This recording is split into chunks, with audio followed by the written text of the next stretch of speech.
السلام علیکم، welcome again to all of you. آج ہم بات کرنے جا رہے ہیں ایک اور لٹریری ڈیوائس اینٹی تھیسس کے بارے میں۔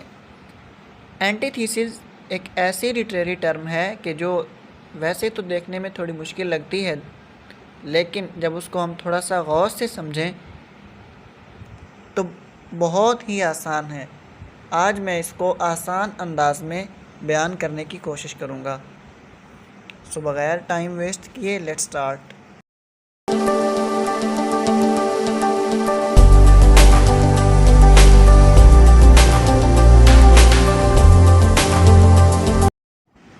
جی، سب سے پہلے ہم اینٹی تھیسس کی انگلش میں ڈیفینیشن پڑھیں گے، اس کے بعد پھر ہم اس کو اردو میں ایکسپلین کریں گے۔ So antithesis literal meaning opposite. Antithesis is a rhetorical device in which two opposite ideas are put together in a sentence to achieve a contrasting effect. Antithesis کا literal meaning ہوتا ہے opposite، یعنی خلاف ہونا، متضاد ہونا، برعکس ہونا، اور یہ ایک بیان کرنے کا، بات کو بیان کرنے کا ایک ایسا آلہ ہے کہ جس میں دو مختلف نظریات کا موازنہ کیا جاتا ہے، یا کنٹراسٹ پیدا کرنے کے لیے، بات کو انالائز کرتے ہوئے کنٹراسٹ پیدا کرنے کے لیے اس کو استعمال کیا جاتا ہے۔ یہ تو ہم نے ڈیفینیشن پڑھ لی جو ہم نے یاد کرنی ہے۔ اس کے بعد ہم اب اس کو اپنے الفاظ میں سمجھتے ہیں۔ اینٹی تھیسس کو ہم ذرا اپنے ایک نئے انداز میں سمجھنے کی کوشش کرتے ہیں۔ سب سے پہلے آپ جب بھی اینٹی تھیسس کو دیکھنے لگیں، اس کو انالائز کرنے لگیں، تو مائنڈ میں دو چیزیں رکھ لیں۔ وہ دو چیزیں ٹو کائنڈس آف سینٹینس سمجھیں، یعنی جملے کی جب بھی آپ پڑھنے لگیں، جملے کی دو قسم کی تقسیم ذہن میں رکھ لیں۔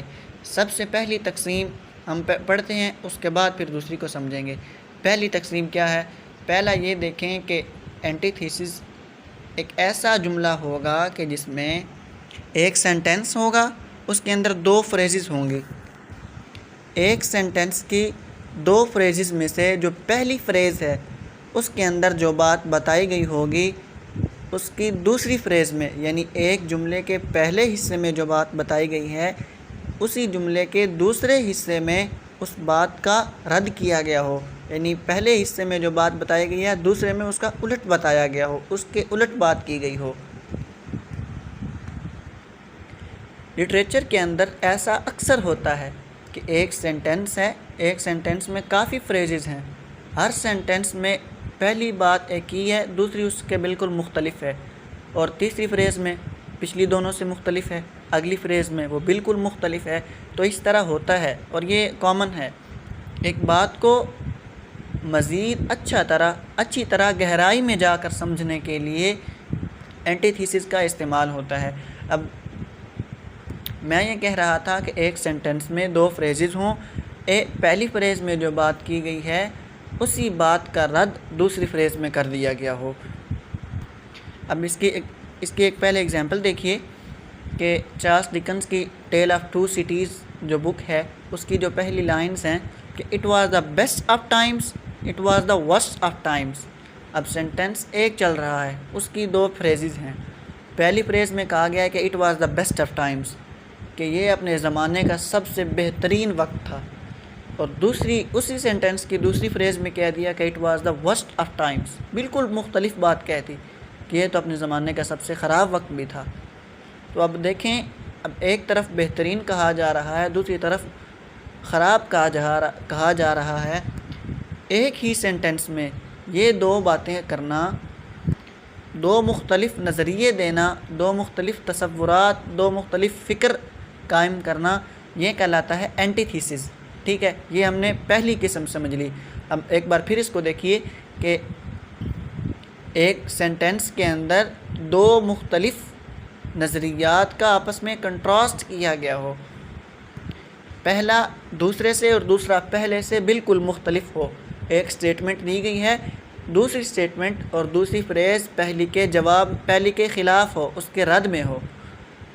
یہ تو ہو گئی پہلی قسم۔ اب دوسری دیکھیے کہ اینٹی تھیسس کو انالائز کرنے کے لیے دوسری چیز جو میں نے اپنے سمجھنے کے لیے تیار کیا وہ یہ ہے کہ ایک سٹیٹمنٹ دی گئی ہوگی، ایک سینٹنس دیا گیا ہوگا، اس میں کیا ہوگا کہ کسی چیز جس چیز کی بات کی جائے گی، جس بات کو بیان کرنا ہوگا، پہلے اس کا اوورآل ذکر کر دیا جائے گا، پھر اس میں سے کچھ چیز کو مخصوص کر لیا جائے گا، کچھ چیز کو الگ سے منتخب کر لیا جائے گا۔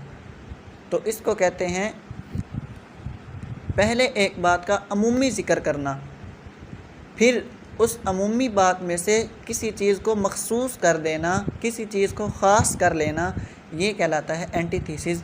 ابھی آپ ایگزامپل دیکھیے، مزید اچھے سے سمجھ آ جائے گا کہ ایگزامپل ہے many are called but few are chosen, ٹھیک ہے، many are called but few are chosen, کیا مطلب کہ بہت سے کہے جاتے ہیں لیکن ان میں سے کچھ منتخب ہیں، یعنی کسی چیز کی بات ہو رہی ہے تو ان میں سے بہت سی چیزوں کو فلاں کہا جاتا ہے لیکن ان میں سے بٹ فیو آر چوزن۔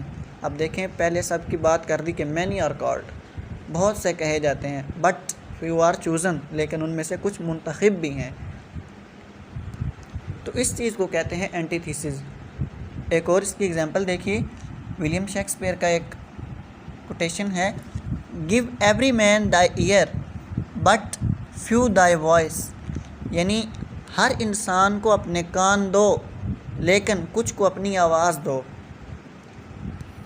اب دیکھیں پہلی ایک سینٹنس ہے، اس کی پہلی فریز میں کہا گیا کہ ایوری مین، مکمل ہر انسان کی بات کر دی گئی ہے، کسی کی تخصیص نہیں کی گئی بلکہ عمومیت ہے کہ give every man thy ear، ہر ایک کو اپنی آواز دو، ہر ایک کو اپنے کان دو، بٹ فیو thy voice، لیکن کچھ کو اپنی آواز دو۔ اب یہ جو بٹ فیو آ گیا نا، تو اس نے کچھ چند اشخاص کو مخصوص کر دیا، تو جب یہ مخصوص کر دینا، جب یہ خصوصیت آ گئی تو یہ یہاں پہ ہم کہہ سکتے ہیں کہ اینٹی تھیسز پایا گیا ہے۔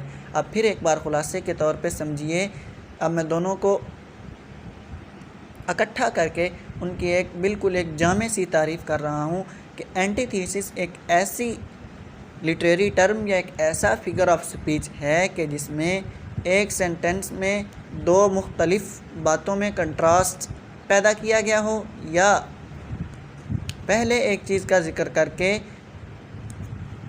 عمومی طور پہ ذکر کر کے پھر اس میں سے کچھ چیزوں کو مخصوص کر لیا جائے، تو یہ کہلاتا ہے اینٹی تھیسز۔ بالکل سمپل سا کنسیپٹ ہے، اگر آپ کو کسی چیز میں کوئی ایشو ہو تو پھر دوبارہ ایک بار اس ویڈیو کو دیکھ لیجیے، امید ہے بہت اچھے سے سمجھ آ جائے گا۔ اب میں مزید کچھ ایگزامپلس دے رہا ہوں، مزید ان کو بھی سمجھنے کے طور پہ کر لیجیے کہ love is an ideal thing, marriage is a real thing. Goethe کی یہ کوٹیشن ہے کہ جو پیار ہے، جو لو ہے، جو محبت ہے، وہ ایک تخیلاتی چیز ہے، لیکن جو شادی ہے وہ ریئل تھنگ ہے، وہ اس کا عملی نمونہ ہے۔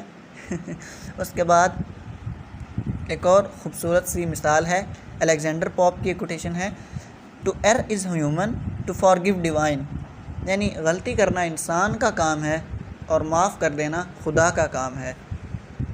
تو اس میں بھی ان سب میں بھی اینٹی تھیسز ہی پایا گیا ہے، یعنی کنٹراسٹ، مختلف نظریات ایک ہی سینٹنس میں ذکر کیے گئے ہیں۔ آئی ہوپ کہ بہت اچھے سے سمجھ آ گئی ہوگی، پھر بھی اگر کوئی ایشو ہو تو مجھ سے کمنٹس میں پوچھ سکتے ہیں۔ اللہ حافظ۔